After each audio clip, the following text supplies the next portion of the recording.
Welcome to my channel, Love Bugs. My name is Gigi, and today we're going to do something super easy and so fun. I absolutely love this set. I can't wait to show you what I did. As you can see, we've got some nice flakies out, and there's some little metal bits there on the side. So we have painted all these nails this real pretty, you know, nudie tan sort of color. Now I'm coming in with a matte top coat.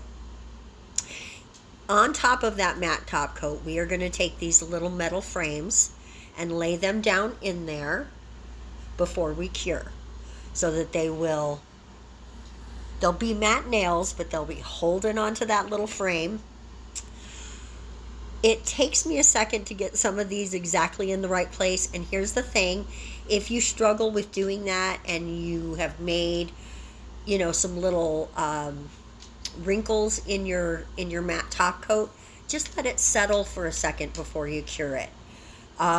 It will self-level, so if you had to move your frame around a little bit like I am right here, just let your nails sit for a second. They're going to be just fine. It's going to look beautiful. And as you can see here, we've got a different shape on each finger. Luckily I had a different shape for each finger, otherwise I would have doubled up, no problem.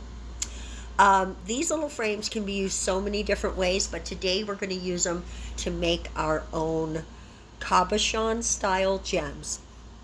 As I look at them, they feel like opals to me, so that is what we're going to call them. They are our own little opal gems. I absolutely adore them. What we're putting in the middle of the frame here is just a nice little base coat.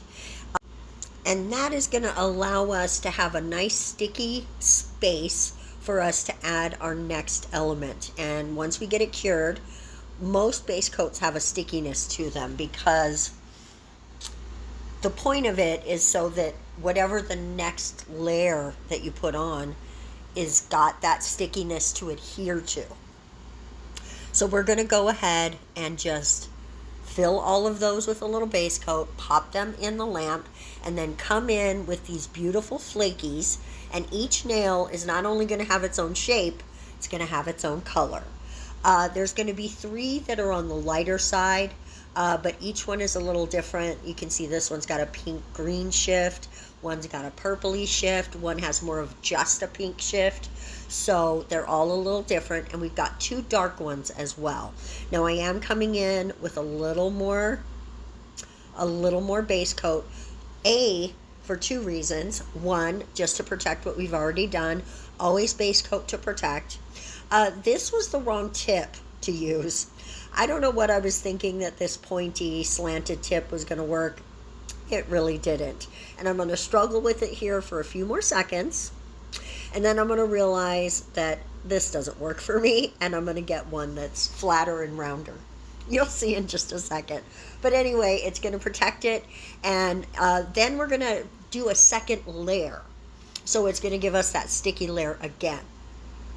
But even after the second layer, I do another layer of base coat, because we want that stickiness so that we can add some builder gel, because we are going to raise these up into a cabochon style situation. And as you can see, that silicone tool was much better for the job. Here's the second layer on that first nail. I'm not going to show them all to you, because if I showed you every single nail for every single thing, we'd be here for like 20 minutes. I don't think you're hanging around that long, and I don't think I could talk for 20 minutes. So no, you're going to see double on both of these. I think that's it, though. I think as I was editing, I was starting to think, okay, that's a lot now. That's just a lot. Make sure before you add the next layer that you clean off around your frame. You get everything off that you don't want. Because it's sticky, you shouldn't have any trouble with wiping away what's in the middle.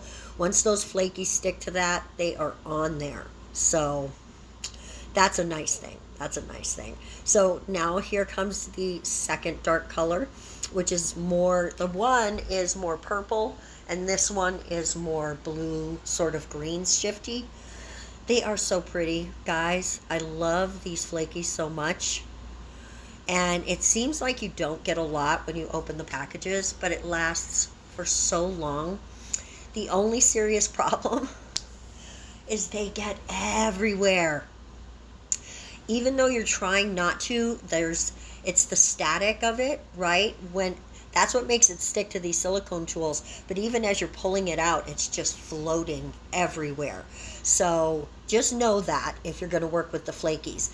But there's a couple of different ways that you could do a look like this. You could put down transfer foil gel and put a transfer foil on there. You could use cat eye polish and just turn on all of that magnetic parts. So here we are coming in with the base coat, or I'm sorry, the builder gel.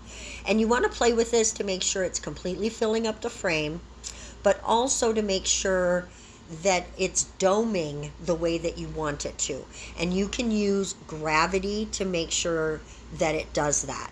And you'll see what I mean in just a second. I'm going to play around. Sorry I popped out of frame there for a second, but I'm holding it upside down, looking from side to side. I'm holding it up, I'm holding it down, just to make that bubble, that dome, it's not a bubble, that dome go exactly where I want it to go. Now we're going to go straight into the gems. And we're not going to put a ton. Basically, what we're doing is giving sort of a dangle situation. You do not have to add this. I just thought it would be super cute to do that. So I've loaded my brush with some gem juice, and we are going to come in and just draw a straight line from the middle at the top there all the way to the top of the nail.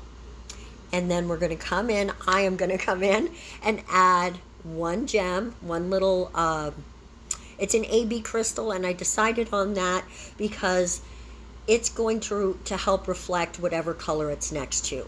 So I thought it would be the same, but it would still give a flavor, right, to the other ones. Now, I had never used the gem juice to put the micro beads on before. The reason I tried it this time is because Votino does something like that on his channel. He doesn't call it gem juice. I'm the only one that says gem juice, but I said it by mistake one time. It stuck with me. So there you go, gem juice. But he has some sort of, texture jelly that he uses as well to put them on, and his beads don't move. And look at this. These beads don't move. So if you struggle with that, use your gem juice. It's going to work. And there we go. Look at that. I'm gonna mess with that for a little bit longer, but there you go. Now, instead of doing any kind of top, I want these to be matte and only our beautifulness to be shiny. So I'm gonna put a little top coat only on those little beads to protect them, and then on our cabochon, our opal cabochons, to help them shine. That's the only place that we're going to put shiny top coat. And you want to be careful not to get it on the sides. Get your cleanup brush so that you take care of that. But look, guys, this is the finished set. I absolutely love these nails. I think they came out so pretty. Let me know what you think in the comment section. Would you wear these? I think you could do something like this as well for Christmas, like ornaments or something. So we're definitely going to play around with something like that in a couple months. Guys, thank you so much for watching today. I appreciate you so much. If you're still here, let's go ahead and give me, a gem. Give me a gem in the comment section. We did gems today. Give me a gem. Thank you guys again so much for watching. We're going to see you in the next one. Bye-bye.